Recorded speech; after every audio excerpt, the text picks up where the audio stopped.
Selamat malam, dokter.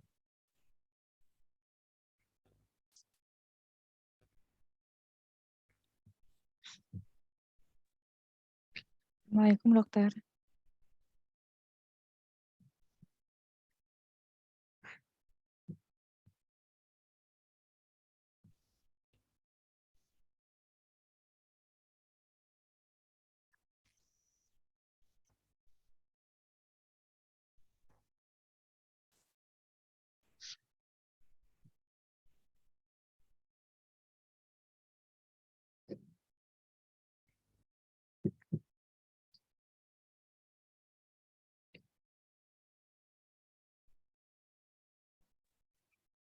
Ya, selamat malam semuanya. Assalamualaikum warahmatullahi wabarakatuh. Waalaikumsalam Salam warahmatullahi warahmatullahi wabarakatuh. Malam wabarakatuh. dokter. Bentar. Aku belum beres. Oke, sorry tadi di mute nggak kedengeran jadi suara kalian. Oke, udah siap semuanya. Masih pada sambil jaga nggak ini? Sedang izin dari jaga, dokter. Ada yang sedang jaga, dokter. Ya, apa yang nggak jaga jam hari gini ya? Oke, hmm, Dok. ya udah. Untuk mempersingkat waktu, mungkin kita langsung mulai aja ya. Bismillahirrahmanirrahim. Assalamualaikum warahmatullahi wabarakatuh. Selamat malam semuanya. Pertama saya mohon maaf kita harus ujian jam segini karena memang ini kan waktu ya, memanfaatkan waktu karena kalian juga harus sudah selesai minggu ini, tapi minggu ini saya lagi pelatihan di siang hari. Oke, untuk maju pertama saya tentukan saja ya, boleh ya? Boleh. Pertama maju P, Dr. Arif Munandar ya. Panggilannya siapa, Arif? Baik, dokter. Arif, dokter. Oke ya, silakan boleh. Baik, dokter. Terima kasih, dokter. Izin share screen terlebih dahulu.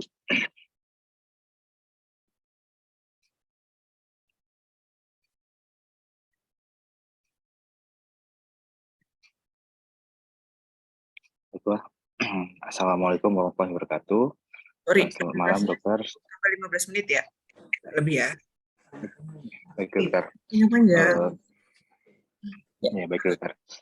Izinkan saya membawakan ujian proposal saya yang berjudul hubungan antara respon time atau waktu penanganan pada severe head injury dengan outcome pasien di Departemen Bedah Saraf Rumah Sakit Hasan Sadikin Bandung. Pembimbingnya adalah Profesor Dr. Ahmad Farid, spesialis bedah saraf, konsultan PhD VICS. Bab 1, pendahuluan.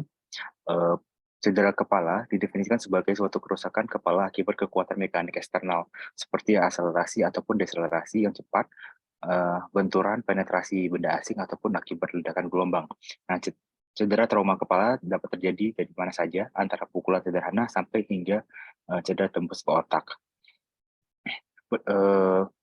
Latar belakangnya adalah sekitar 1,7 juta penderita cedera trauma kepala di Amerika Serikat dengan prevalensi tersering pada usia remaja, yaitu 15-19 tahun, dan pada usia dewasa kurang lebih 65 tahun ke atas. Prevalensi area trauma kepala sangat sering adalah daerah frontal dan temporal. Insidensi tahunan di Amerika Serikat mencapai 500 dalam 100.000 penduduk. Pendahuluan, prevalensi cedera trauma kepala lebih sering terjadi pada pria, sekitar kurang lebih 78,8% dibandingkan wanita yang hanya mencapai 21,2%. Total dari cedera trauma kepala sangat sering disebabkan oleh tabrakan kendaraan motor dengan prevalensi 50 hingga 70%.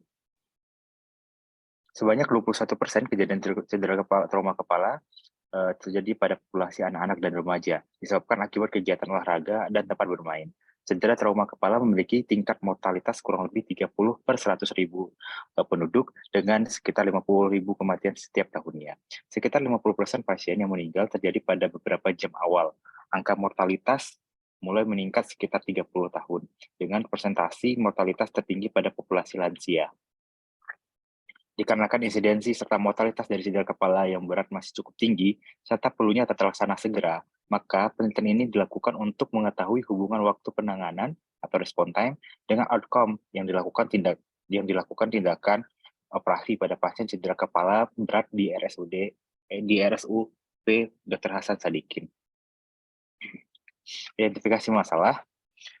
Yang pertama adalah, apakah terdapat hubungan waktu penanganan atau respon time dengan outcome yang dilakukan tindakan operatif pada pasien cedera kepala. Yang kedua, apakah terdapat hubungan waktu penanganan atau respon time terhadap mortalitas pada pasien cedera kepala berat. Tujuan penelitian adalah satu, untuk mengetahui hubungan waktu penanganan atau respon time dengan outcome yang dilakukan tindakan operatif pada pasien cedera kepala berat. Yang kedua, mengetahui hubungan waktu penanganan atau respon time dengan mortalitas pada pasien cedera kepala berat. Kegunaan ilmiah ini, penelitian ini dapat digunakan sebagai sumber tambahan pengetahuan ilmiah terbaru mengenai hubungan waktu penanganan atau respon time dengan outcome yang dilakukan tindakan operasi pada pasien cedera kepala berat di RSUP Hasan Sadikin. Kegunaan praktis, satu, mengetahui dampak respon time terhadap tingkat mortalitas pada pasien cedera kepala berat. Dua, mengetahui dampak lama rawat inap terhadap mortalitas pada pasien hematoma dan intensif care unit. Kemudian tinjauan pustaka. Cedera kepala berat. Cedera kepala atau trauma kepala itu didefinisikan sebagai suatu kerusakan akibat kekuatan mekanik eksternal seperti akselerasi ataupun deselerasi yang cepat, atau benturan, penetrasi benda asing, ataupun kegiatan ledakan gelombang. Cedera trauma kepala dapat terjadi di mana saja, antara pukulan sederhana sampai hingga cedera tembus otak. Epidemiologinya, sekitar 1,7 juta orang datanya dari Amerika Serikat, dan prevalensi tersiring itu pada usia 15-5 tahun dan di atas 65 tahun. Etiologi. Total dari cedera trauma kepala sangat sering disebabkan oleh tabrakan kendaraan bermotor dengan prevalensi kurang lebih 50-70%. Sebanyak 21 cedera kepala trauma terjadi pada anak-anak dan remaja. Sekitar 49% dari total kunjungan instalasi gawat darurat pada populasi hingga usia 0-17 tahun. Cedera trauma kepala terjadi akibat kejadian jatuh, sedangkan pada populasi orang dewasa usia 65 tahun mencapai 81%. Sekitar 50% pasien yang meninggal terjadi pada beberapa jam awal. Angka mortalitas mulai meningkat sekitar 30 tahun dengan persentase mortalitas tinggi pada usia lansia. Nah, ini adalah patofisiologinya. Trauma kepala primer itu menyebabkan beberapa jenis trauma. Yang pertama adalah trauma kontusio-kortikal, kemudian laserasi, fragmen tulang, kemudian cedera aksonal diffuse, dan memar pada batang otak. Kalau yang sekunder itu dapat disebabkan oleh hematoma intrakranial, edema, hipoksemia, kemudian iskemia, dan vasospasme pada cerebral. Nah, cedera kepala terutama cedera kepala merupakan kejadian dan proses yang kompleks, di mana dapat menyebabkan defisit neurologis yang sementara atau maupun yang permanen akibat hasil dari cedera trauma kepala primer ataupun maupun sekunder. Nah, cedera kepala primer itu berkaitan langsung dengan keluhan eksternal primer pada otak. Kemudian cedera kepala sekunder berkaitan erat dengan perubahan kaskade molekuler, kimia, dan inflamasi yang bertanggung jawab atas kerusakan otak lebih lanjut setelah terjadinya trauma kepala primer. Patofisiologinya, adanya perubahan kaskade molekular ini, adanya perubahan depolarisasi neuron, di mana depolarisasi neuron ini dapat menyebabkan pelepasan neurotransmitter yang akan melepaskan asam amino seperti glutama dan aspartat. Nah, ketika terjadi peningkatan kadar neurotransmitter tersebut, maka akan meningkatkan kalsium intraseluler sehingga akan mengakibatkan serangkaian proses mekanisme aktivasi enzim kaspases, kalpases, dan radikal bebas. Sehingga secara tidak langsung akan membuat degradasi secara langsung maupun tidak langsung pada sel ataupun melalui proses apoptosis. Selanjutnya, kerusakan sel-sel tersebut akan memicu respon inflamasi pada daerah sekitar, termasuk memicu pecahnya sawar darah otak atau BBB. Selanjutnya akan menimbulkan edema cerebral. Intrakranial diisi dengan beberapa kompartemen, di antaranya adalah 83% diisi oleh parenkima otak, 11% diisi oleh cairan cerebrosipinal, dan 6% diisi oleh darah. Ketiga kompartemen tersebut saling bergantung satu sama lain dan membentuk suatu lingkungan homeostasis di mana yang terdapat di dalam tengkorak. Adanya peningkatan volume intrakranial terjadi pada otak yang mengalami cedera atau trauma melalui bisa karena tumpukan darah, edema sitotoksik, kemudian ada vasogenik ataupun kongestif vena. Kompartemen pada otak tidak dapat dikompresi sehingga ketika jaringan otak mengalami edema dan pembakaran akan menyebabkan ekstruksi pada cairan cerebrospinal ke kompartemen tulang yang di belakang. Selain itu, darah terutama berasal dari vena juga akan berusaha keluar dari otak. Tanpa penanganan yang cepat dan tepat, mekanisme untuk kompensasi akan gagal dan menyebabkan kompresi otak patologis dan menyebabkan juga kematian. Klasifikasi dari cedera kepala itu adalah yang pertama ke cedera kepala ringan, di mana pada gejala yang ringan ini adalah GCS-nya 4-15, kemudian cedera kepala sedang dengan GCS rentangnya adalah 9-13, kemudian cedera kepala berat di mana rentangnya adalah di bawah 8. Nah, yang berat ini adalah objek dari penelitian kita. Tata laksana pada cedera kepala ringan sampai sedang, head up 30-45 derajat, kemudian pemeriksaan fisik setiap 2 jam sekali, kemudian pemberian cairan isotonik dan pemberian obat simptomatik. Kemudian apabila pada pemeriksaan GCS didapati 9-12 poin, langsung dilakukan perawatan di ICU. Sedangkan apabila pada pemeriksaan GCS didapatkan poinnya 13 ke atas, dilakukan perawatan ICU apabila ada pemeriksaan CT scan yang terdapat abnormalitas. Kemudian pada cedera kepala berat di mana kadar GCS-nya di mana tingkat GCS-nya itu di bawah dari 9 atau 8 ke bawah tanpa tanda lokalisasi ataupun jika lubang borehole negatif ataupun jika tidak ada pada pemeriksaan saraf, maka dapat dilakukan pengukuran tekanan intrakranial terlebih dahulu atau ICP dengan memasukkan kateter ventriculostomi.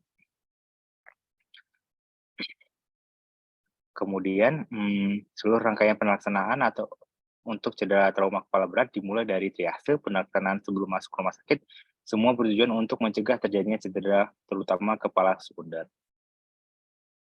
Prognosisnya, angka mortalitas mulai meningkat seperti tadi disampaikan di literasi itu tertinggi pada populasi lansia. Nah, ini adalah kerangka teori dari penelitian ini. Yang pertama itu adalah response time. Response-nya itu kita bagi menjadi 3. Yang pertama normal kurang dari 1 jam setelah masuk ke rumah sakit, kemudian sedang 1-4 jam, kemudian memanjang lebih dari 4 jam.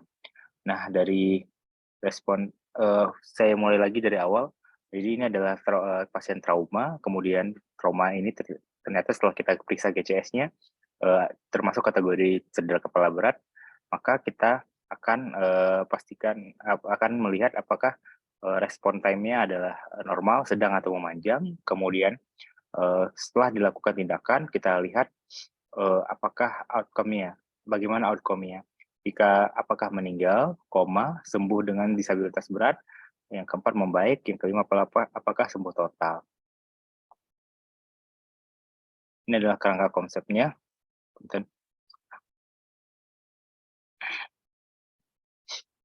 Premis dan hipotesis pada penelitian. Premis 1, respon time tindakan operatif memanjang meningkatkan mortalitas pada pasien cedera kepala berat. Premis yang kedua, pasien cedera kepala berat yang ditangani dengan respon time tindakan operatif yang cepat akan memiliki outcome yang lebih baik. Premis yang ketiga, pasien cedera kepala berat tidak dilakukan tindakan operatif meningkatkan mortalitas.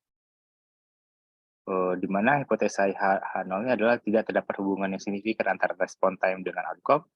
Yang H1-nya itu terdapat hubungan yang signifikan antara respon time dan outcome.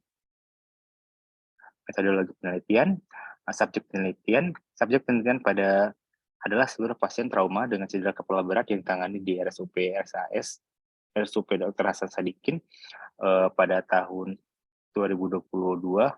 Maaf ini typo, pada tahun 2022 tanggal 1 Januari sampai 1 November 2022 sesuai dengan kriteria eksklusi dan inklusi. Kriteria inklusinya apa saja? Pasien cedera kepala berat, yang kedua adalah ditangani dengan tindakan operatif. Nah, kriteria eksklusi adalah pasien dengan rekam medik yang tidak lengkap, yang kedua tidak terdapat tindakan operatif. Rancangan penelitian ini merupakan penelitian analisis korelasi yang bersifat retrospektif mengenai hubungan waktu penanganan atau respon time dengan outcome pada pasien yang dilakukan tindakan operasi di RSUP Hasan Sadikin pada tahun 2022. Identifikasi variabel penelitian. Variabel bebas pada penelitian ini adalah outcome pasien cedera kepala berat dilakukan tindakan ataupun tidak dilakukan tindakan operatif. Variabel tergantung pada penelitian ini adalah cedera kepala berat. Definisi operasionalnya di sini ada respon time. Respon time itu adalah waktu penanganan pasien yang terhitung dari awal masuk IGD sampai waktu mulainya operasi. Hal ukurnya adalah tabel pengisian berdasarkan rekam medik. Hasil ukurnya normal apabila kurang dari 1 jam, sedang apabila 1 sampai 4 jam, memanjang apabila dari 4 jam, dan ini merupakan suatu skala ukur yang ordinal.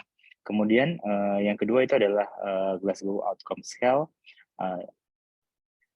di mana untuk mengukur klinis digunakan untuk menilai outcome pasien sesuai dengan data yang dicantumkan pada rekam medis. Sama tabel alat ukurnya adalah tabel pengisian rekam medis. Hasilnya itu bisa meninggal, koma, sembuh dengan disabilitas, membaik, dan sembuh total.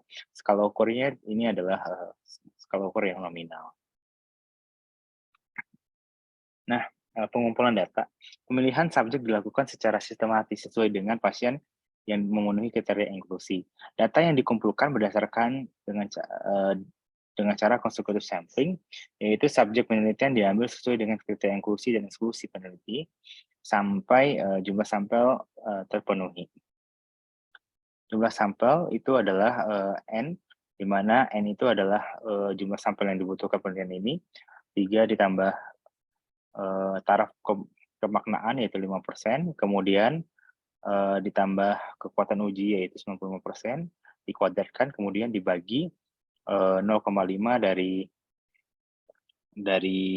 IN, kemudian 1 ditambah 3 per 1/3 kurang R kuadrat. Nah, di mana pada penelitian ini N-nya adalah 20. Jadi besar sampel ditentukan berdasarkan formula jumlah uji sampel korelasi dan dapat didapatkan total sebesar sampel minimal itu adalah 20 berdasarkan rumus ini. Nah, sehingga besar sampel pada penelitian ini adalah di mana 20 dibagi 1 dikurangi D0 di kuadrat, sehingga kalau kita totalkan itu kurang lebih 31,3 atau bisa disimpulkan itu 32 orang. Alur penelitian. Nah, di mana dari rekam medis pasien yang dikumpulkan pendaftaran awal di diagnosis, kemudian GCS-nya masuk kita nilai, kemudian terkategori sebagai cedera kepala berat, maka kita lakukan tindakan operatif. Nah, kita lihat dari resume dan rekam medisnya. Jika sesuai dengan kriteria eksklusi atau inklusi, kita pisahkan. Ketika dia masuk ke kriteria inklusi, maka kita ambilkan sampelnya, kemudian sampelnya kita tabulasi dan kita lakukan pengolahan data. Selanjutnya kita membuat laporan. Terima kasih. Mohon maaf apabila ada kekurangan, dokter. Oke, ya, terima kasih Arif. Ada beberapa hal yang ingin saya mungkin koreksi atau ditambahkan ya. Pertama dari latar belakang. Namanya juga penelitian. Kalau di Unpad mungkin kalian juga sudah tahu bahwa biasanya kalau kita menyusun latar belakang itu prinsipnya pakai FINER ya. Feasibility, interest, novelty, ethical, and reliable. Relevan sama praktek kita sehari-hari. Nah, di sini interest-nya, kalau kamu tadi ngoceh, presentasi sudah ketahuan ya, cuma di latar belakangnya belum terpaparkan. Terutama mungkin yang harus dicantumkan adalah bagaimana kondisi respon time di RSAS. Ya, karena ini menurut saya masalah besar. Ya, apalagi sekarang kita harus nunggu ruang rawat inap ya. Iya, baik, benar. Nah, itu yang artinya gini, dengan paper ini, impact yang bisa kita bikin itu bukan hanya sekedar data bahwa respon time atau operasi waktu tenggang antara pasien datang sama operasi atau dari kejadian sampai operasi itu sangat-sangat penting gitu kan. Tapi di RSIS banyak sekali hal-hal yang bikin itu kita nggak bisa cepat ya. Mulai dari ketersediaan kamar operasi, ketersediaan kamar rawat inap pasca operasi, fasilitas pemeriksaan penunjang yang dibutuhkan, ya itu saya rasa itu menjadi interest sebenarnya, ya, gitu. Ya mungkin kalau boleh hal-hal seperti ini yang problem di lapangan dicantumkan ya, gitu. Itu pertama.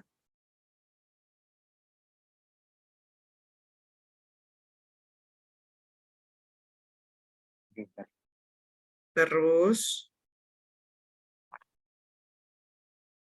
bentar ya.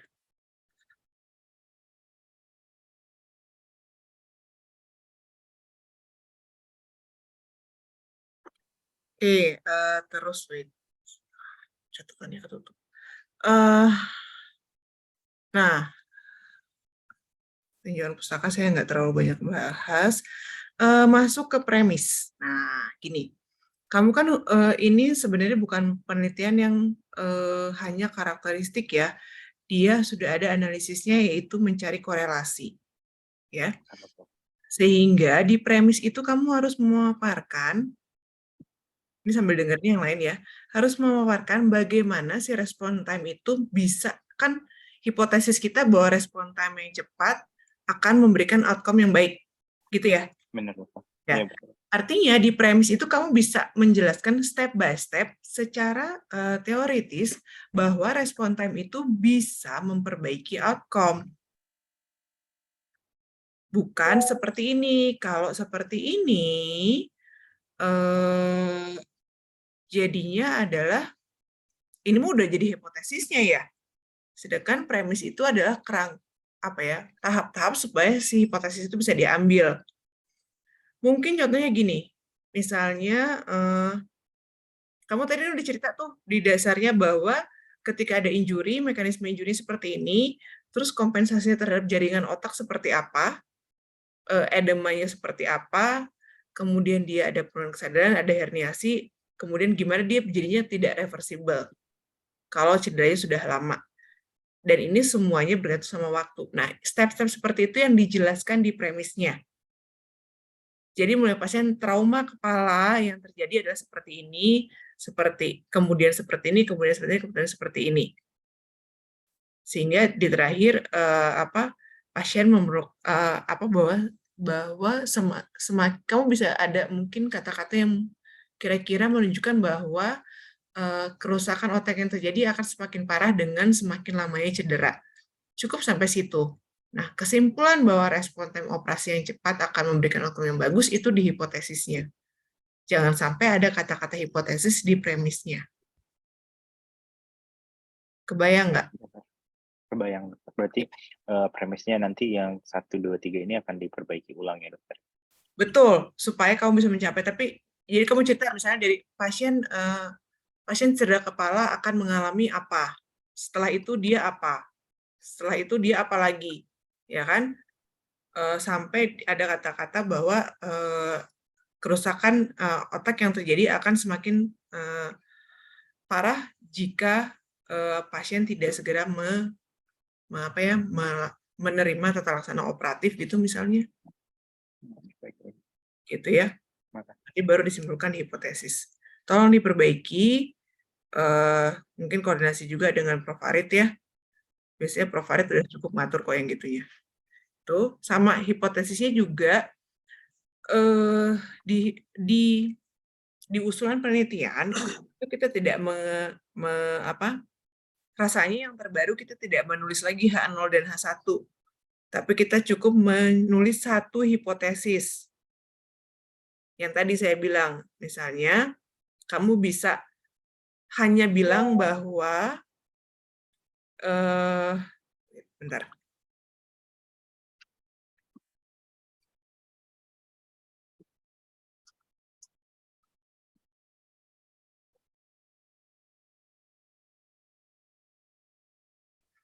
misalnya kamu hanya bilang bahwa respon time berhubungan dengan outcome pasien cedera kepala berat. Itu adalah hipotesis, kita bilangnya hipotesis terbuka. Nggak tahu nih berhubungannya positif apa negatif. Apa semakin cepat dia semakin bagus atau semakin cepat semakin jelek, gitu ya. Atau kamu bisa juga bikin hipotesis tertutup, atau tertutup itu maksudnya udah dipastikan. Misalnya dibilangnya adalah bahwa semakin cepat respon time, maka outcome pasien akan semakin baik. Itu dua alternatif penulisan. Ini biasanya terserah terhadap gimana penulis mau ditulis seperti apa. Itu ya. Nah, ini mungkin perlu koordinasi juga dengan pembimbing, inginnya pembimbing seperti apa gitu ya. Itu untuk bab 2-nya. Kemudian bab 3. Nah, nggak apa-apa, ini kalian kan masih belajar untuk menulis ya. Ada kriteria inklusi dan eksklusi. Ya, di inklusi kamu nulis bahwa pasien dengan cedera kepala berat, 2 ditangani dengan tindakan operatif. Ya, kemudian di kriteria eksklusi ditulis lagi tidak mendapatkan tindakan operatif. Sedangkan kamu sudah menulis di atasnya ditangani dengan tindakan operatif. Nggak perlu, ya. Ngapain nulis 2 kali? Oke? Jadi, kasarnya gini, kriteria inklusi adalah kelompok populasi yang bikin kamu masukin pasien ini ke dalam penelitian. Kriteria eksklusi yang sudah masuk harus kamu keluarkan karena ada kondisi-kondisi tertentu. Sebentar. Wait, laptop saya mati.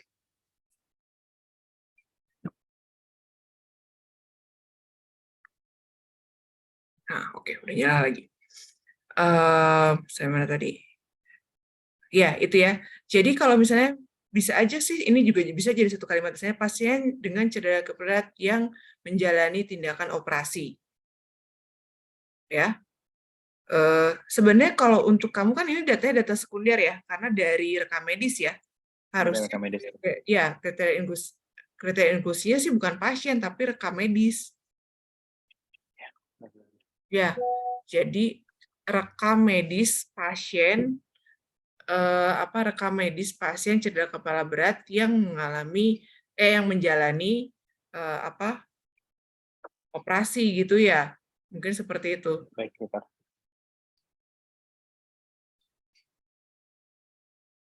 Terus eksklusinya oke, setuju, misalnya rekam medis tidak nggak lengkap, boleh lah.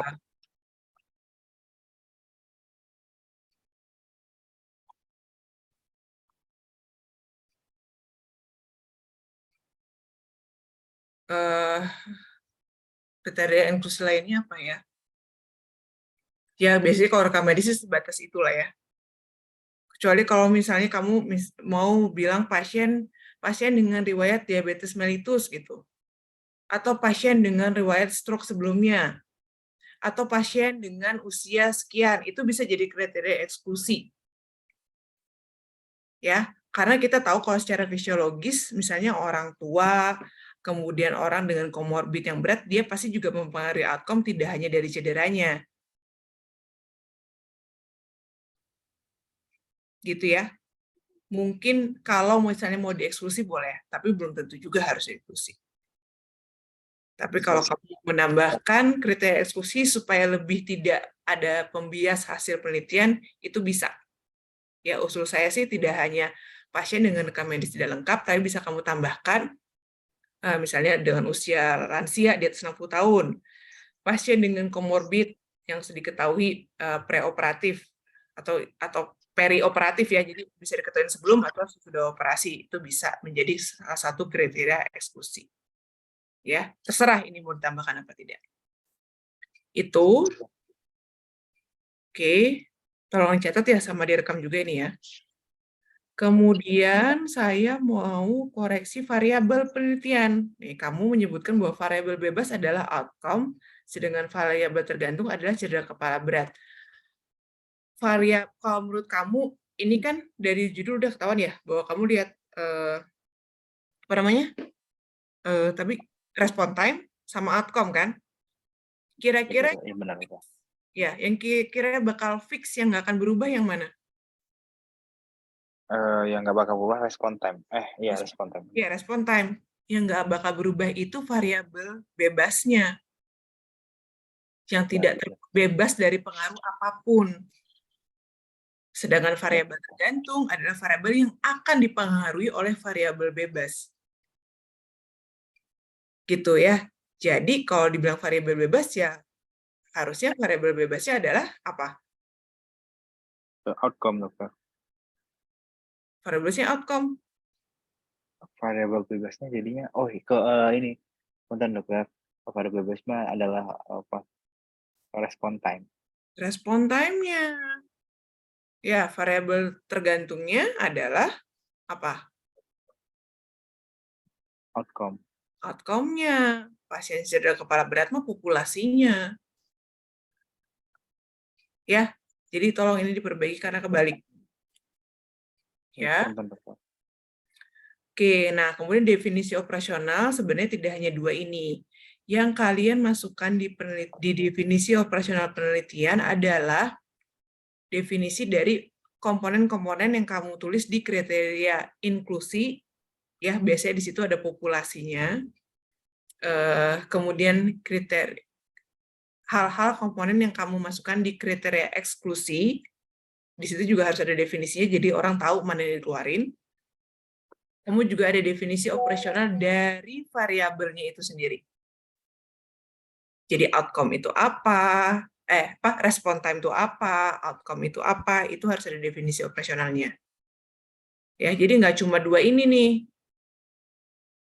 Ya, kamu harus ada definisi cedera kepala berat. Gitu ya, dihitung dari GCS, GCS-nya nggak usah jadi definisi operasional, tapi kamu masukin ini di tinjauan pustaka. Yang harus didefinisikan cedera kepala beratnya, gitu-gitu ya.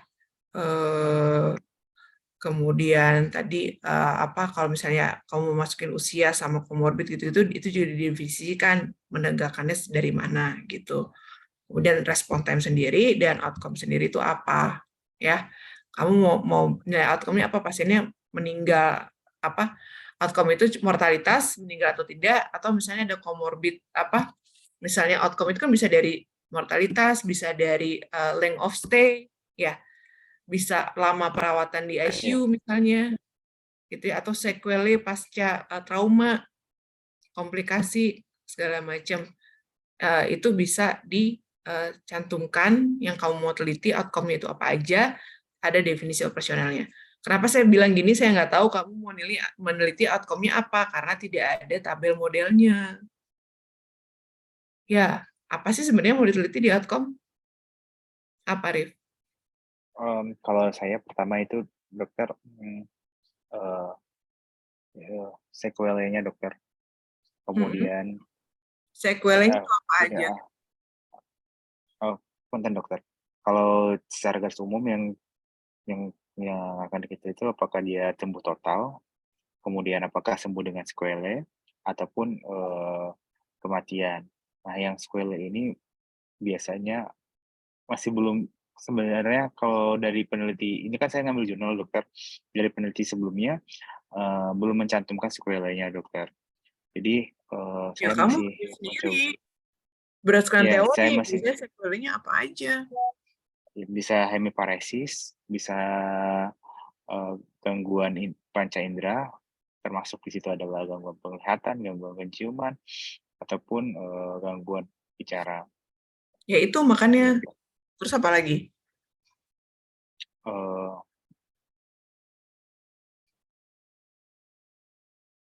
Kalau kamu nggak ada tabel modelnya gimana? Orang dengan tabel model itu orang akan lebih kebayang ya, apalagi kalau judulnya variabelnya general seperti ini. Ya, jadi nanti tolong tambahkan tabel modelnya, konsultasi sama Prof. Farid, apa sih aja sih yang mau ditabulasi dan dicek korelasinya. Ya. Tabel model. Baik, dokter. Kenapa? Sebenarnya sih bukan tabel model oke ya, tapi yang saya pengen tahu sebenarnya outcome itu variabelnya apa aja. Kenapa? Karena itu akan berhubungan dengan analisis penelitian yang akan kamu pilih, uji analisis datanya. Ya kan? Punten dokter, kalau ya dari kerangka ini memang kita lihatnya pertama itu saya cantumkan di sini dokter.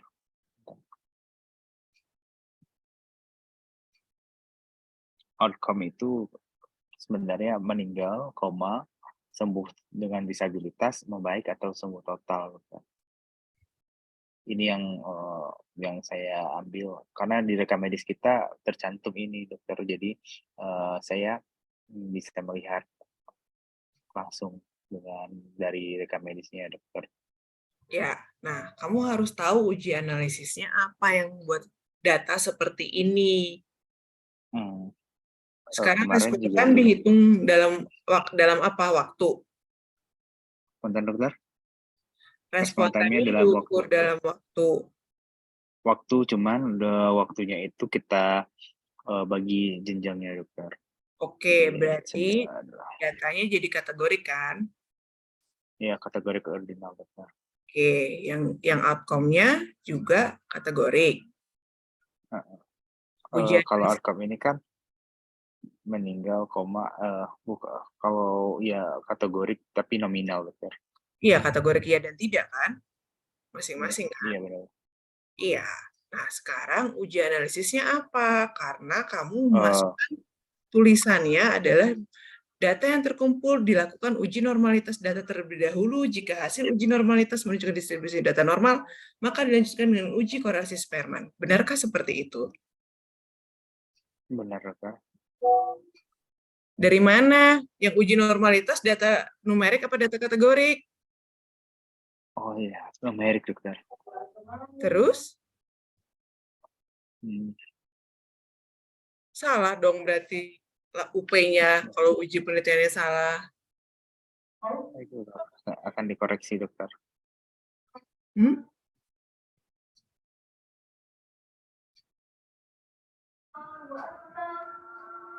Bentar ya, azan dulu ya. Baik.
Allahu Akbar, Allahu Akbar. La ilaha illallah.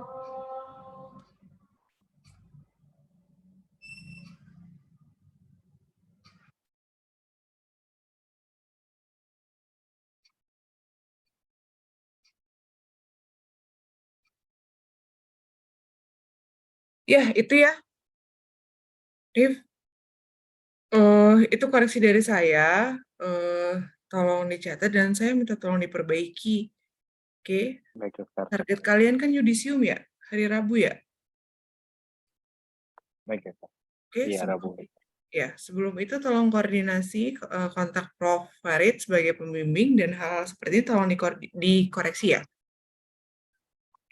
Makasih banyak dokter. Rasanya saya terlalu muluk-muluk kalau jadi rapi banget, tapi tolong ada update lah ya. Kalau bisa udah rapi, alhamdulillah. Tapi kalau nggak minimal Arif lapor ke saya atau kirim lagi ulang, japri aja via WA juga boleh yang baru atau koreksi-koreksi dari hal-hal yang tadi saya sudah sampaikan. Ya, misalnya interestnya saya nambah kalimat ini dok, premisnya saya susun seperti ini, boleh sih. Jadi hanya kayak ringkasan ya, ringkasan koreksi. Kalau sudah jadi dalam papernya ya bagus gitu. Tapi saya tahu progres koreksi kamu ya. Baik. Selasa ya maksimal ya. Iya loh. Jangan Rabu saya diribetin banyak yang lain nanti soalnya ya. Kalau bisa lebih cepat ya bagus. Oke? Terima kasih. Ya. Siap dokter. Kalau konsep penelitian saya rasa nggak masalah ya, silakan kamu bisa meneruskan konsep penelitiannya, hanya penulisannya tolong diperbaiki, dan kalau memang ingin publish sih saran saya diurus juga etiknya. Saya tahu kamu akan mudah sekali ngambil data tidak dari rekam medis, dari laporan jaga parade gitu, bisa ya. Tapi maksud saya kalau bisa minta etiknya, kalau bisa pinjam rekam medisnya, itu akan jadi jurnal yang lebih bagus lagi gitu ya buat semuanya nanti. Oke. Ya Arif, terima kasih. Kalau kamu mau meninggalkan dan mau kembali jaga jika diperlukan boleh, tapi kalau bisa lebih stay lebih baik menurut saya ya. Stay dokter. Oke ya. Yang kedua boleh Febri. Baik dokter, izin share screen dokter.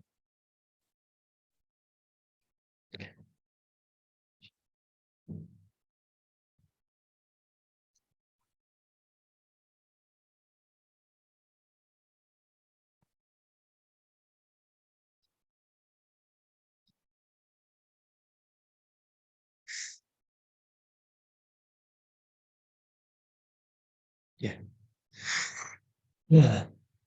Bismillahirrahmanirrahim. Assalamualaikum warahmatullahi wabarakatuh. Terima kasih dokter telah memberikan saya waktu untuk mempresentasikan usulan penelitian saya mengenai perbandingan lama drainase selang dada terpasang pada penggunaan water seal drainase dan Hemley flutter valve drainase pada pasien yang telah dilakukan tindakan coronary artery bypass graft. Pembimbing saya dengan Dr. Nafi Laksmono, spesialis bedah torak kardiovaskuler, subspesialis jantung pembuluh darah koroner, konsultan. Untuk latar belakangnya, jadi di sini diketahui bahwa setiap tahunnya diperkirakan ada sekitar 1 juta hingga 1,25 juta pasien di seluruh dunia menjalani operasi jantung. Sedangkan drainase selang dada merupakan suatu komponen penting dari manajemen pasca operasi jantung. Drainase yang adekuat dari mediastinum dapat mencegah tamponade jantung, sedangkan drainase dari rongga pleura meningkatkan status pernapasan dan menurunkan beban kerja pernapasan. Nah, drainase dada yang tidak lengkap ini bisa menyebabkan retained blood syndrome atau RBS dan menyebabkan sejumlah komplikasi pasca operasi lainnya. Sebuah studi besar yaitu pasien yang menjalani operasi risiko tinggi, terutama operasi bedah jantung, ditemukan sebanyak 66% memerlukan transfusi darah dan 12%-nya mengalami perdarahan masif.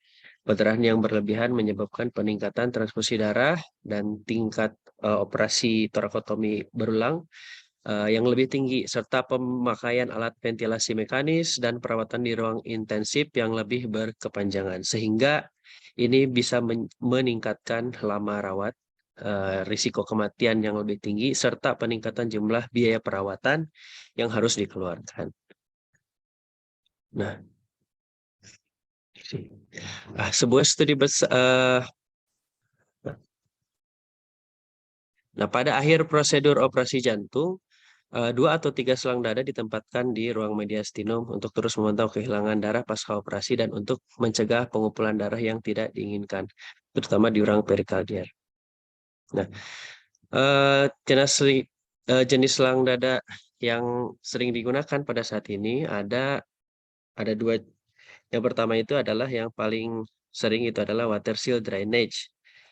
Ini juga merupakan suatu selang dada konvensional dan juga yang paling sering kedua adalah Hemley flutter valve. Nah, water seal drainage ini sendiri merupakan suatu prosedur untuk mengeluarkan cairan atau udara dari dalam rongga toraks dengan menggunakan selang kecil dengan air sebagai katup pembatas. Ini keuntungannya dia murah, efisien, dan mudah digunakan. Sedangkan Hemley valve itu selang dada atau katupnya satu arah yang digunakan untuk drainase dada untuk mencegah kembalinya udara. Jadi bedanya dia ada kelebihannya mencegah udara balik lagi. Dan juga katup ini memiliki ukuran yang kecil, ringan, sehingga mudah dibawa dan memudahkan pasien untuk ambulasi lebih cepat, serta mudah digunakan. Nah, berdasarkan penelitian yang ada sebelumnya bahwa ditemukan adanya rata-rata durasi terpasang chest tube pada grup WSD itu selama kurang lebih 7,9 hari plus minus 2 hari. Kemudian rata rawat inap pada grup yang menggunakan WSD selama 9,8 hari. Sedangkan rata durasi pada yang memakai Hemley itu adalah 6,5 kurang lebih plus minus 2,6 hari, dan sedangkan rata lama rawat inapnya pada grup yang menggunakan Hemley adalah selama 7,9 hari. Nah, kesimpulannya berarti dari sini, dari penelitian itu, bahwa Hemley itu lebih cepat atau lama rawatnya lebih sedikit. Kemudian selanjutnya, nah untuk rumusan masalahnya berdasarkan latar belakang penelitian, maka dirumuskan bagaimana perbandingan lama drainase selang dada pada penggunaan water seal drainage dibandingkan dengan Hemley valve drainage pada pasien yang telah dilakukan tindakan CABG di Rumah Sakit Hasan Sadikin. Tujuannya adalah untuk membandingkan karakteristik yang terdiri dari durasi terpasang chest tube dan lama masa rawat inap terhadap penggunaan chest tube dengan WSD dan Hemley valve pada pasien yang telah dilakukan tindakan CABG. Kegunaannya adalah yaitu diharapkan penelitian ini bisa digunakan untuk sebagai dasar rujukan apakah sebagai dasar rujukan keunggulan penggunaan WSD maupun Hemley valve pada pasien yang telah dilakukan tindakan CABG. Sedangkan kegunaan penelitian secara praktis ini dapat digunakan sebagai rujukan dalam memilih metode pemasangan chest tube untuk pasien post CABG sehingga dapat memberikan manfaat yang lebih baik. Untuk tinjauan pustaka, chest tube itu sendiri merupakan suatu tabung steril dengan jumlah lubang drainase yang dimasukkan ke dalam rongga pleura. Kemudian indikasi dari pemasangan chest tube itu sendiri adalah untuk mendrainase darah, empedu, nanah, atau drainase udara dan cairan lainnya. Kemudian chest tube juga dapat dimasukkan untuk mengalirkan kantung perikardial setelah operasi jantung terbuka. Nah, tabung ini ditempatkan langsung di bawah tulang dada dan disebut sebagai mediastinal chest tube. Nah, komplikasi bisa juga terjadi seperti tanpa nada jantung dapat terjadi setelah operasi jantung sebagai akibat dari pengumpulan darah tadi. Kemudian drainase dada mediastinum ini dimasukkan sebagai suatu praktik standar pasca operasi setelah operasi jantung untuk membantu pembersihan darah dari ruang perikardial. Nah, ini jenis chest tube yang kita bandingkan. WSD yang sebelah kiri, yang Hemley valve yang sebelah kanan. Nah, Hemley valve ini merupakan suatu katup satu arah yang digunakan untuk mendrainase cairan di dada untuk mencegah kembalinya udara atau cairan ke dalam rongga pleura. Hemley valve memiliki karakteristik yaitu dia memakai karet silikon dengan bentuk tabung datar panjang dan bagian tengah berbentuk proksimal tersambung dengan konektor untuk mendrainase. Nah, ini adalah sistemnya. Jadi dia akan mengalirkan cairan melalui inlet nozzle, kemudian melalui rubber slip, dan keluar melalui outlet nozzle-nya. Dan dia tidak akan bisa kembali lagi. Jadi ketika udara dia balik lagi, maka si rubber slip-nya itu dia akan mengecil. Sehingga udara tidak akan bisa balik lagi. serta ukurannya yang kecil sehingga memudahkan pasien untuk melakukan mobilisasi. Nah ini penelitian yang ada ini masih dilakukannya itu adalah pada kasus efusi pleura. Jadi pada pemasangan yang pada pos operasi jantung itu sebetulnya belum ada penelitiannya, ini belum dilakukan gitu. Dan rata-rata durasi pasangnya tadi bahwa kelompok Hamley itu lebih cepat untuk apa namanya itu untuk dilakukan pelepasan selang nada gitu. Nah ini untuk kerangka kiranya. Jadi pasien pos operasi CABG dia mempunyai risiko komplikasi sehingga perlu dilakukan drainase toraks. Itu bisa menggunakan USD atau juga dengan menggunakan Hamley flutter valve. Nah, kemudian nanti dinilai mana lama masa rawat inap yang lebih lama dan atau pelepasan selang yang lebih cepat. Nah, sehingga didapatkan premisnya, premis 1, pasien pasca operasi CABG membutuhkan pemasangan selang dada sebagai drainase untuk mencegah komplikasi.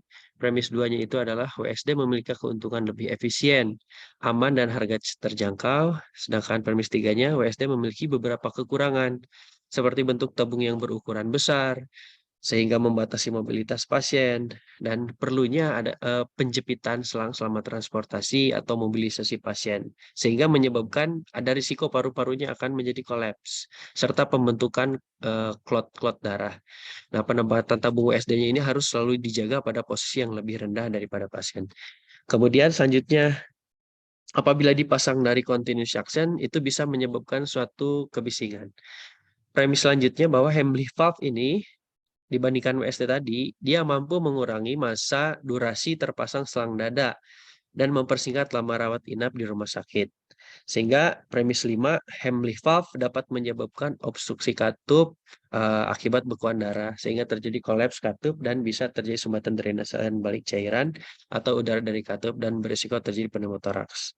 Nah, didapatkan hipotesisnya adalah terdapat perbedaan lama drainase selang dada terpasang pada penggunaan USD dan Hamley valve pada pasien yang telah dilakukan tindakan CABG. Hipotesis satunya adalah tidak terdapat perbedaan.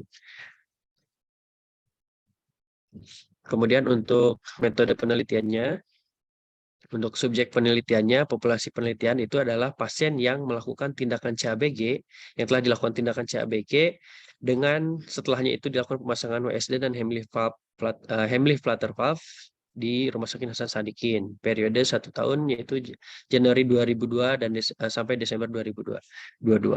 Kemudian populasi terjangkaunya adalah pasien yang telah dilakukan tindakan CABG dengan pemasangan WSD dan Hamley flutter valve drainage yang dirawat di subbagian bedah kardiotorasik Rumah Sakit Hasan Sadikin Bandung.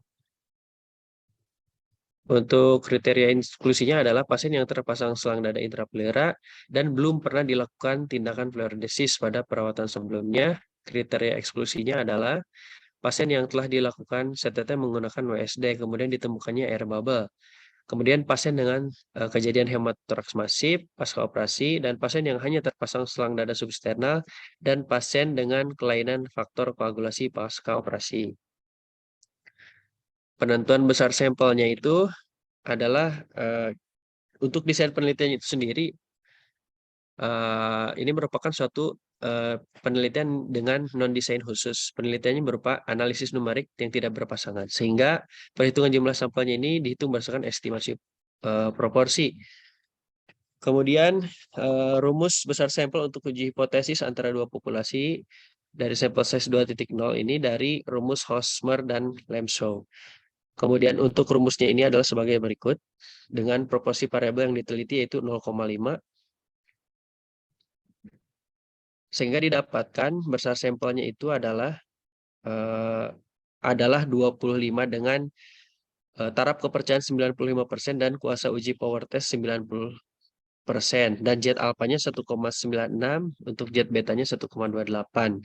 25 itu adalah untuk setiap grup, artinya untuk WSD misalkan 25 dan untuk Hemley valve 25 sehingga totalnya adalah 52 pasien. Untuk cara pengambilan sampelnya itu dengan simple random sampling dan pengambilan dengan consecutive sampling, yaitu pasiennya itu dipilih yang hanya memenuhi kriteria inklusi. Kemudian selanjutnya dilakukan randomisasi yaitu dengan simple random sampling non-blind.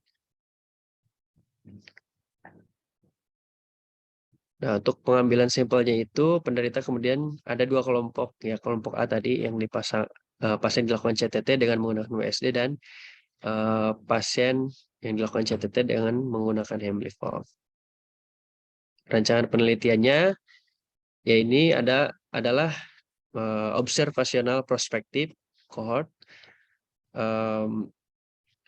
Kemudian penelitian ini merupakan penelitian analitik komparatif, jadi membandingkan efek dari penggunaan selang dada disertai pemasangan WSD dan Hemley. Nah, untuk variabelnya, untuk variabel bebasnya sendiri itu adalah chest tube thoracostomy dengan WSD dan Hemley valve drainage, sedangkan untuk yang terikatnya itu adalah yaitu durasi terpasang dan lama masa rawat inap. Nah, ini untuk definisi operasionalnya.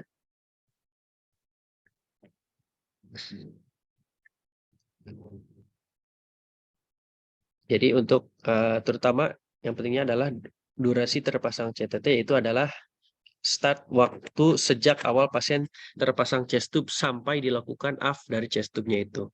Lama rawat itu adalah waktu setelah pasien dilakukan operasi CABG dengan CTT hingga pasien dipulangkan.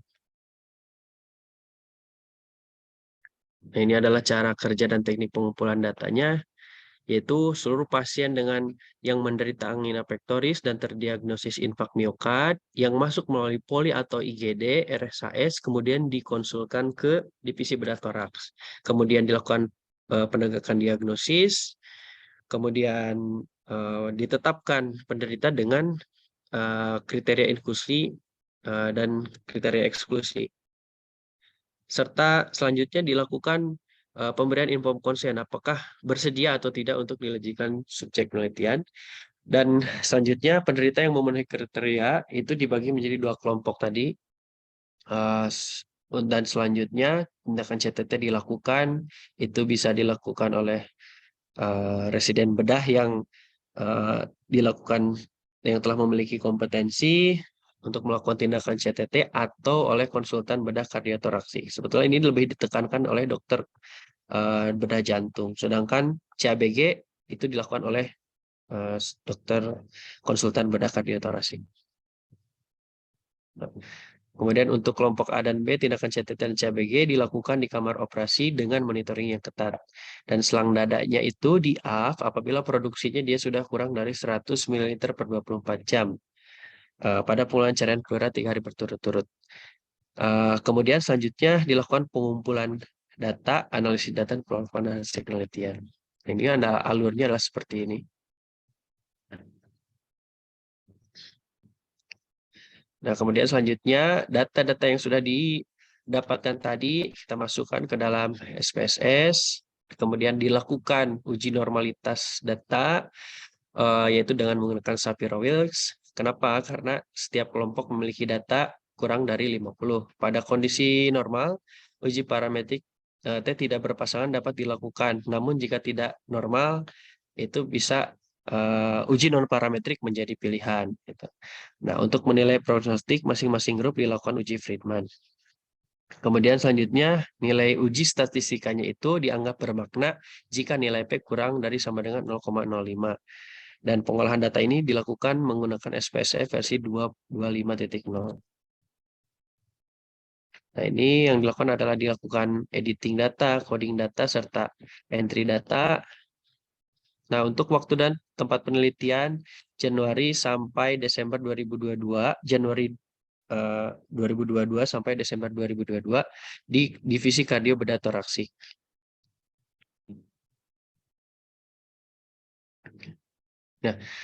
Karena penelitian ini dilakukan kepada manusia langsung, maka ini juga harus mengikuti alur yang sudah yang sudah ditentukan, harus sesuai dengan prosedur, dan juga subjek penelitian itu harus dijelaskan mengenai tujuan manfaat serta cara kerja penelitian, termasuk ada beberapa ketidaknyamanan yang nanti akan subjek akan subjek alami, serta harus wajib dilakukan informed consent.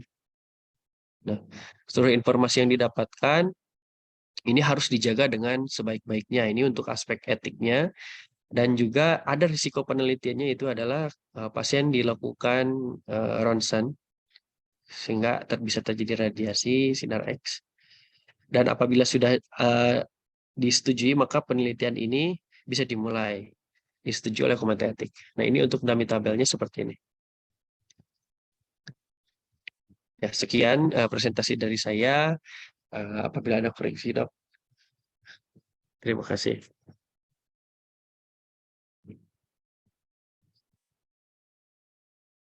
Ya, oke. Terima kasih Febri. Sama ya tadi seperti Arif, mungkin tadi udah dengar juga koreksi saya buat Arif ya. Ya, Dok. Ya basically kalian ya saya maklumi mau belajar nulis, tapi ini yang saya mau koreksi adalah pertama, yang harusnya kamu benar cara penulisannya adalah ini rumusan masalah. Nah, rumusan masalah ini sekarang agak mengganggu kalau kamu pertanyaannya adalah bagaimana. Ya, semua rumusan masalah pertanyaannya bagaimana. Ya. Bagaimana Baik, Dok. dengan lama selang dada terpasang? Enggak. Apa sih yang kamu mau tahu? Apakah pemasangan selang dada, penggunaan USD akan akan berbeda lama rawatnya atau berbeda apanya gitu dengan pemasangan dengan Heimlich gitu. Jadi lebih Iya, Dok. spesifik ya, nggak terlalu global seperti ini. Bagaimana perbandingan? Jangan seperti itu, bikin kalimat, pokoknya nggak pakai kata bagaimana. Kamu mau nanya apanya? Apakah penggunaan WSD menjadi lebih lama dibandingkan Heimlich valve drainage pada pasien dilakukan pemasangan selang dada post CABG? Mungkin seperti itu ya. Baik, Dok. Susun lagi kalimatnya. Asumsi kita dari teori apa sih? Si Heimlich valve drainage lebih bagus dibandingkan WSD. Ya, dokter, karena pada Heimlich valve itu yang pertama, dia itu memiliki satu katup satu arah, sehingga udara dia tidak balik lagi, dokter. Kemudian satu lagi, Heimlich valve ini dia lebih dari ukurannya dia lebih kecil, sehingga memudahkan pasien untuk mobilisasi gitu. Oke, ya mungkin dari konsep itu kau bisa bikin kalimat yang lebih real ya untuk rumusan masalah. Dan nanti kenapa rumusan masalah itu penting juga, karena ini akan menjadi kalimat yang sama di hipotesis kalian. Hipotesis itu adalah jawaban dari masalah penelitian. Baik. Gitu ya. Jadi nanti kalau misalnya seperti itu, ya hipotesis kamu apa? Judulnya tadi apa sih mau dilihat? Hipotesisnya berarti Heimlich valve Kamu cuma mau lama pemasangan ya kan? Lama selangnya itu dipasang kan? gimana, Dok? Iya, lama selang terpasang. Selang dada terpasang. Udah, berarti hipotesisnya kalau gitu. Bisa hipotesisnya antara Heimlich valve lebih WSD lebih lama daripada Heimlich valve gitu, Dok. Boleh seperti itu. Atau misalnya gini, kamu bisa bikin rumusan masalah, apakah pemasangan selang dada pasca CEBG yang menggunakan WSD atau yang menggunakan Heimlich valve drainage lebih sebentar dibandingkan yang menggunakan WSD. Gitu ya, sehingga tadi yang kamu sebutkan menjadi hipotesisnya. Baik, Dok. Itulah, gitulah ya, kira-kira seperti itu. Atau bisa juga sih bikin lebih lebih global lagi. Apakah terdapat perbedaan lama pemasangan antara pasien pasca CABG yang dipasang selang dada menggunakan WSD atau dengan yang menggunakan Heimlich valve drainage? Itu lebih global ya maksud saya. Kita tidak menentukan Ya, mana yang lebih lama, tapi kita melihat apakah ada perbedaan lama waktu pemasangan selang antara yang WSD dengan yang Heimlich valve drainage. betul, Dok.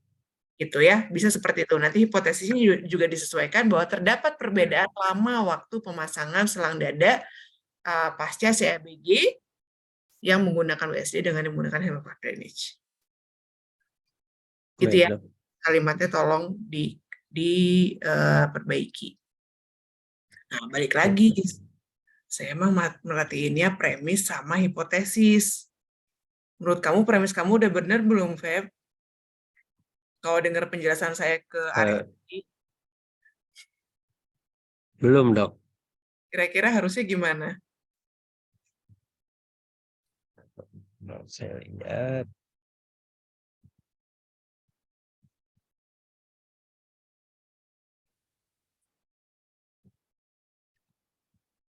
Em,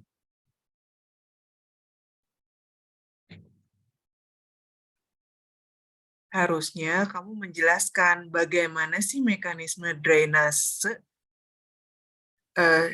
dengan WSD, kemudian kamu juga menjelaskan mekanisme drainase dari si Heimlich valve drainage, di mana baik.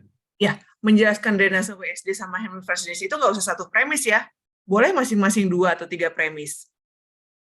Oh iya, baik, Dok. Tapi dari situ tampak jelas sistemnya yang membuat beda apa. Sehingga Baik, Dok. kamu bisa ngambil kesimpulan di hipotesis bahwa terdapat perbedaan lama waktu antara yang Oh dipasang iya, WSD sama yang dipasang dengan Heimlich valve drainage. iya, Dok. Baik, Dok. Ya, jadi Ya, kalau tadi di Arif lebih ke patofisiologi penyakit, kalau ini kan kita melihat sistem drainasenya ya, kita nggak perlu lagi ngebahas CABG, pasca operasi, cairannya keluar, segala macam nggak perlu. Karena dasar itu akan sama di kelompok WSD dan di kelompok Heimlich valve drainage. baik, Dok. Ya, yang kamu perlu sampaikan di premis itu adalah, betul, pertama, pasien pasca. Nulisnya pasca ya, bukan pasca. Bahasa Indonesia memang pasca, dan selalu disambungkan dengan kata setelahnya. Baik, Dok. Oh, boleh cek di Kamus Besar Bahasa Indonesia, bahwa tulisannya pasca operasi berarti disatuin pasca operasi. Satu kalimat Baik, Dok. pakai C. Bacanya juga C. Pasien pasca operasi CABG membutuhkan pemasangan selang dada sebagai drainase untuk mencegah komplikasi. Oke, boleh itu menjadi premis pertama. Premis kedua, selang dada akan disambungkan dengan suatu alat untuk menampung cairan dari rongga dadanya, ya kan? Premis ketiga, alat yang digunakan, salah satu alat yang bisa digunakan adalah WSD dengan sistem bla bla bla segala macam. Boleh 2, boleh 3, boleh 4 premis, terserah kamu bagaimana menjelaskan WSD-nya. Beres WSD-nya, sambung premis berikutnya. Alat lain yang bisa digunakan untuk menampung cairan adalah Heimlich valve drainage.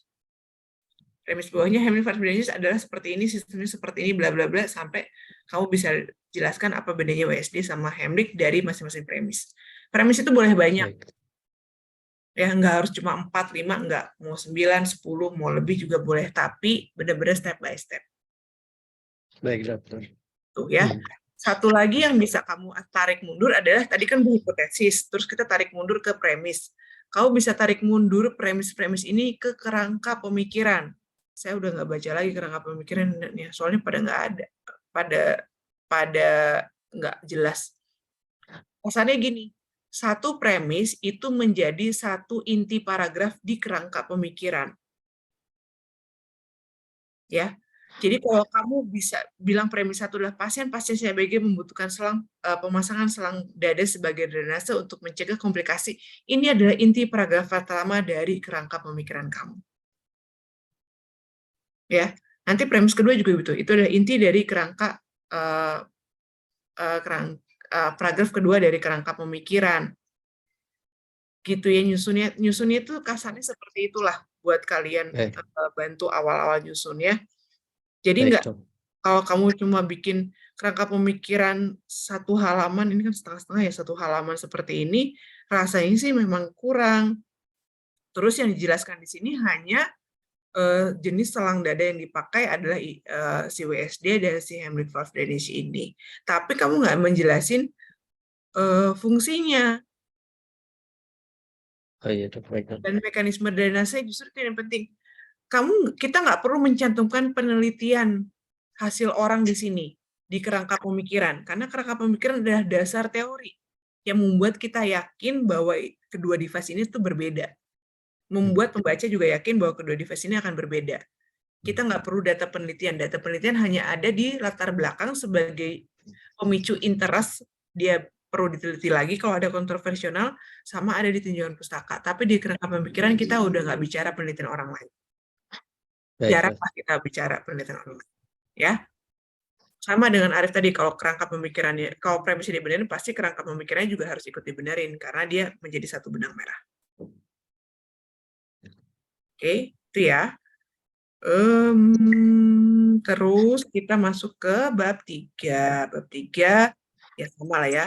Ini berarti kamu retro juga ya, ada yang data yang sudah ada kan? Enggak, Dok. Prospektif. Ini 2022, Januari. Sekarang udah November 2022, gimana caranya kamu bilang prospektif kalau dia Januari 2022? Oh, maksudnya 2023, Dok. Punten, Dok. Siapa yang nulis? Kamu yang nulis 2022 ini, subjek penelitian di Oh iya, paper. 2023. 2023, Dok. Karena saya Udah. mau pakainya prospektif cohort. Oke, prospektif cohort. Setuju ya? Iya. Oke, berarti Iya, kita Dok. diskusinya. Ini cuma pasien-pasien ABG doang kan? Iya, Dok. CAPG. Kenapa harus masuk sebelum pernah dipleuradesis ya? Asumsinya apa? Pasien CABG yang sudah pernah ada infusi pleura sebelumnya atau infusi perikard? Takutnya jadi faktor perancu, Dok. Jadi pasien dengan Ada nggak infusi sekarang pasien CABG yang sudah dipleuradesis? Kamu jangan nyontek paper kakak kamu yang meneliti pleurodesis. Nggak Iya, Dok. nyambung ke sini kriterianya. Itu dari koreksi dari dokter Nafi sih, Dok. Ya, kalau mau pun ini adalah masuk ke kriteria eksklusi, bukan di inklusi. Seperti tadi saya bilang, Oh, ya, inklusi itu apa yang buat kamu masuk, terus ke eksklusi apa yang buat kita ngeluarin pasien. Yang masuk itu kan semua pasien CABG kan? iya, Dok. Betul, Dok. Enggak. Pasien CABG yang dipasang selang intrapleura. Ya kan? Iya, iya, Dok. Oke. Itu dulu, pokoknya masuk dulu semua pasien. Nah, kamu sekarang lihat, oh ternyata pasien ini di redu. Oke, eksklusikan. Gitu kan? Oh, ternyata pasiennya ada riwayat pleurodesis sebelumnya. Oke, eksklusikan. Pasiennya ternyata ketemu ada air bubble, eksklusiin. Ya, pasien yang hanya dipasang selang dada substenar, nggak usah, karena di awal kamu udah bilang ini hanya yang intrapleura. Ya kan? Iya, Dok. Gitu. Pasien dengan kelainan faktor koagulasi pasca operasi. Ini hati-hati ya, pasien CABG pasti koagulasi dipanjangin. Batasan kelainan faktor koagulasi apa? Setahu saya pasien-pasien CABG nggak mungkin APTT-nya normal. Iya, Dok. Ya. Harus ada batasannya. Ya, dan jangan melawan definisi yang sudah established. Sekarang gini loh, kalau misalnya gini, mungkin maksudnya Dr. Nafi adalah kalau pasiennya memang ada medical bleeding, yang APTT-nya manjang banget, ya. Tapi ada kelainan faktor koagulasi yang masih acceptable untuk pasien-pasien yang post operasi CABG. Karena kita memang nggak pengen faktor koagulasinya senormal orang biasa. Ya. Jadi apa nih? Nanti definisi operasional harus benar-benar tegas lah ya. Dan kalau kamu bilang di sini ada kelainan faktor koagulasi, hati-hati. Karena biasanya pasca operasi pasti pasien CABG mah koagulasinya nggak akan normal. Emang dibuat memanjang kok. Dan kapan kita periksanya? Kalau di awal operasi pasti manjang semuanya. Oh, Ya, tolong didiskusikan lagi ini sama dokter Nafi nanti ya. baik, Dok. Apakah mau memakai ini atau misalnya nih pasien dengan medical bleeding pasien dengan medical bleeding nanti di definisi operasional kamu definisiin medical bleeding itu yang dimaksud adalah ini ditegakkan dengan ini bisa Baik, Dok. ya, hati-hati aja. Oke, nah kemudian sama nih penghitungan besar sampel. Setahu saya berarti kan kamu membandingkan dua kelompok nih, di mana Iya, Dok. kelompok 1 dengan kelompok 2-nya jumlah sampel minimumnya sama. Iya, Dok. Rumusnya bukan ini, Dak. Gimana, Dok? Rumusnya bukan ini. Mungkin Oh, hasilnya akan mirip, tapi rumusnya bukan ini. Ya, baik, tapi Dok. kamu harus tahu ini dua kelompok datanya data apa, data numerik apa data kategorik.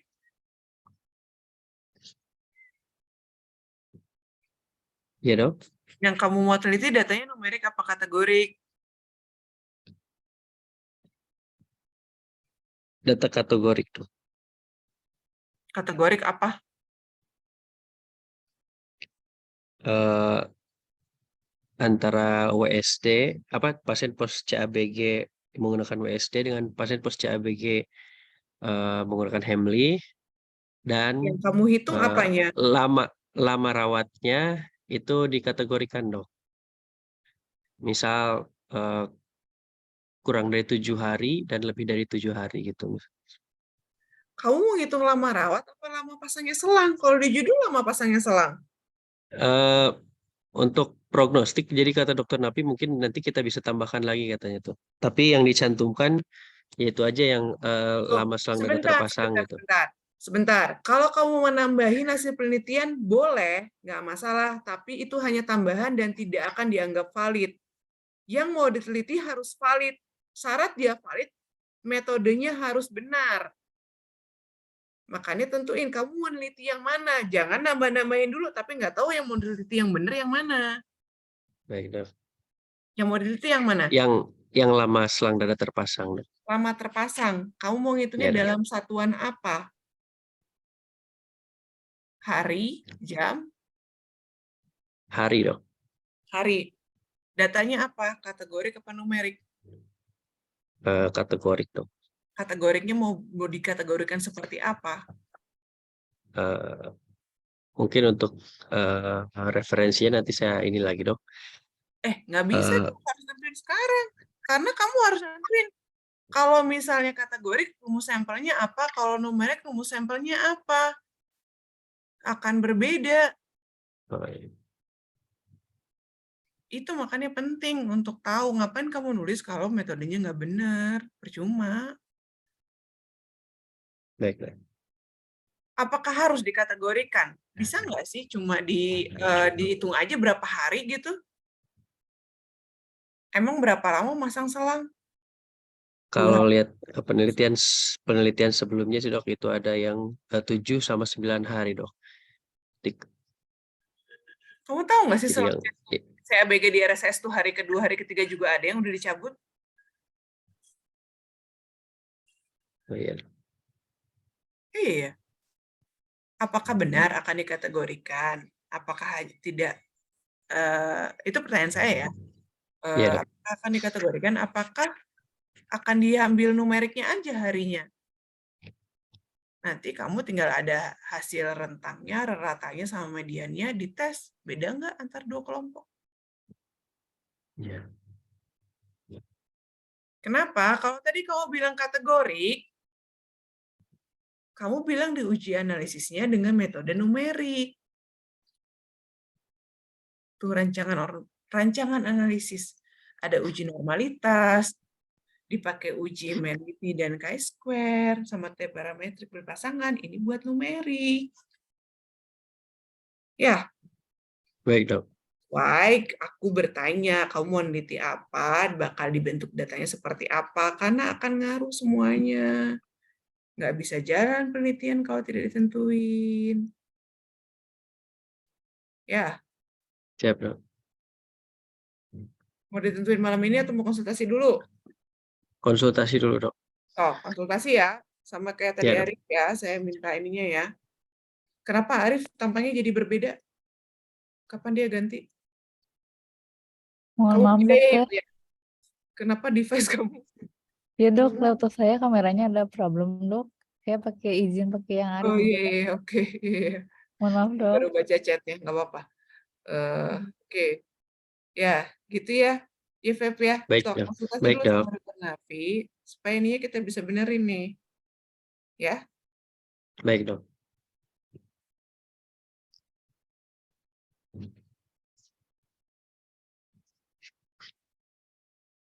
Hmm.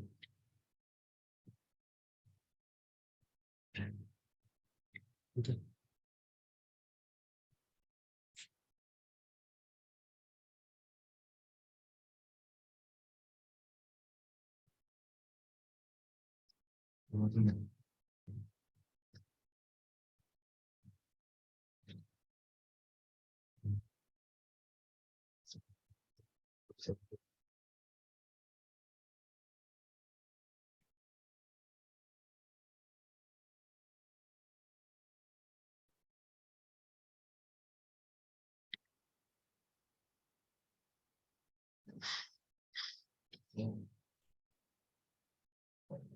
Beliau bilang HP saya ngeres.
Sorry device saya malah yang nge-restart. Baik, Dokter. Oke. Baik, Dok. Ya, untuk Febri kayaknya udah ya, Feb. Gitu dulu ya. Diskusi dulu sama Dr. Nafi. Nanti saya minta update koreksiannya. Baik, Ya, Dokter. balik lagi sama kayak Arif sebenarnya konsep penelitiannya bisa berjalan dan cukup baik. Cuma ya penulisannya harus benar supaya outcome-nya juga bagus ya. Baik, Dok. Oke. Ya, sekarang, nah, kenapa saya terakhirin Alfonso sama Ayu? Bentar ya, aku harus buka dulu beberapa file sama file kalian.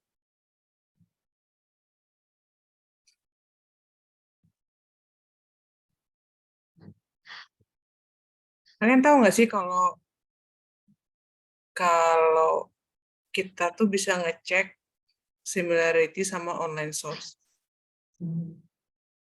Izin dong.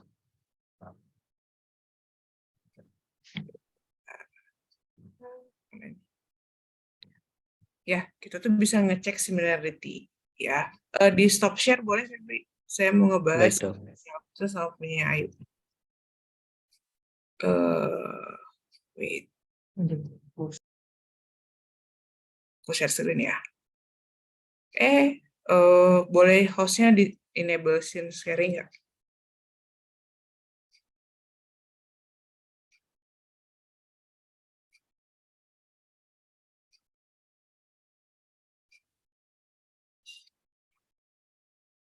Oke.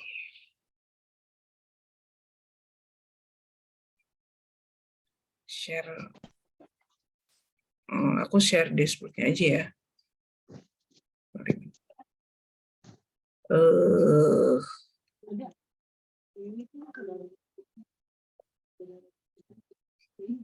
Ini punya Fonsa. Lihat deh. Ini tuh. Dan saya nemuin yang punya Alfonso sama punya Ayu tuh banyak banget similarity-nya. Nih, lihat. Sorry. Ya. Dan ini adalah papernya paper keterlaluan dari skrip yang papernya paper orang lain.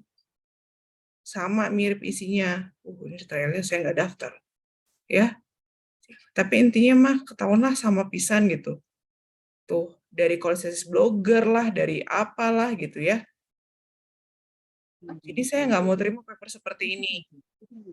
Ya, mungkin beberapa kamu dengar juga kemarin teman-teman kamu ada yang sama Dr. Noven juga ketemu nih yang seperti ini. Ya. Ini banyak banget yang sama. Saya udah sampai nandain lagi karena udah banyak banget yang sama. Ya. Jadi, Bu, ini punya Alfonso ya, tolong saya sebenarnya secara konsep saya bisa terima penelitian kamu ya. Dan sebenarnya cukup bagus buat data kita, tapi cara nulisnya nggak kayak gini. Oke. Ya, jadi tolong diperbaiki tulisannya. Silahkan kamu boleh maju dengan topik yang sama, tapi tolong diganti dulu. Begitu juga yang punya Ayu, sama yuk. Wah, gue nggak tahu deh maksudnya apa. Kalau itu. Serah ini mah nggak usah. Ini saya nggak lihat. Ya.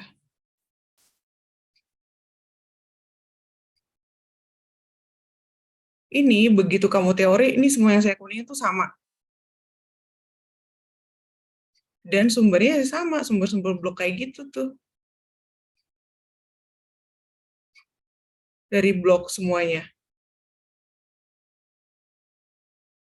Ya, kalau kayak gini jadinya kalian menganut plagiarisme. Ya. Ya, mohon maaf dokter. Ya bukan mohon maaf, kamu sendiri yang salah ini mah. Ini mah kode etik peneliti yang tidak kalian taati. Tuh, sama semua. Oke. Ya, jadi yang dua, Febri dan Arif. Nggak tahu, saya juga nggak tahu lah Febri sama Arif tadi gimana, tapi saya nggak nemu online source-nya. Entah kalian benar-benar ngarang sendiri atau misalnya ada source yang bukan online yang bisa kalian copy paste, terserah. Tapi yang ini saya ketemu. Ya. Jadi Febri sama Arif saya tunggu koreksinya. Buat Ayu sama buat Alfonso, tolong bikin lagi papernya. Dan akan saya cek lagi similarity-nya sama online sources seperti ini. Ya, jangan diulangi kesalahan yang sama. Oke. Baik, dokter. Terserah kalian mau jalannya berapa lama. Kalau misalnya bisa seminggu ya silakan saja. Saya akan lihat lagi. Tapi sebenarnya sih impossible seminggu kalian bisa jadi karya tulis ilmiah yang original karya kalian. Tapi silakan aja, siapa tahu kalian memang mampu. Oke? Baik, dokter. Baik, dokter. Ya. Saya stop share. Oke. Ya, jadi kesimpulan kita semalam ini seperti itu ya. Tolong diperbaiki yang 2 orang. Ya, sama satu lagi orang yang ortom juga udah lapor ke saya, belum asisten pembimbing, nanti saya tunggu. Baik, Dok. Oke, ya saya rasa pertemuan kita malam ini cukup sekian. Jangan nggak semangat ya, buat Ayu sama Alfonsa justru harus semangat, kalian harus benar bikin yang benar lagi ya. Baik, Dok. Kejar waktunya ya untuk bisa nyelesain karya ilmiahnya ya. Oke, saya rasa saya tutup saja ya. Terima kasih semua atas perhatiannya. Saya tunggu koreksi-koreksinya. Sekian, selamat malam dan assalamualaikum warahmatullahi wabarakatuh. Waalaikumsalam warahmatullahi wabarakatuh. Nuhun, dokter. Ya, nuhun, saya izin live ya. Terima kasih, Apa, Dok. Dok? Thank you.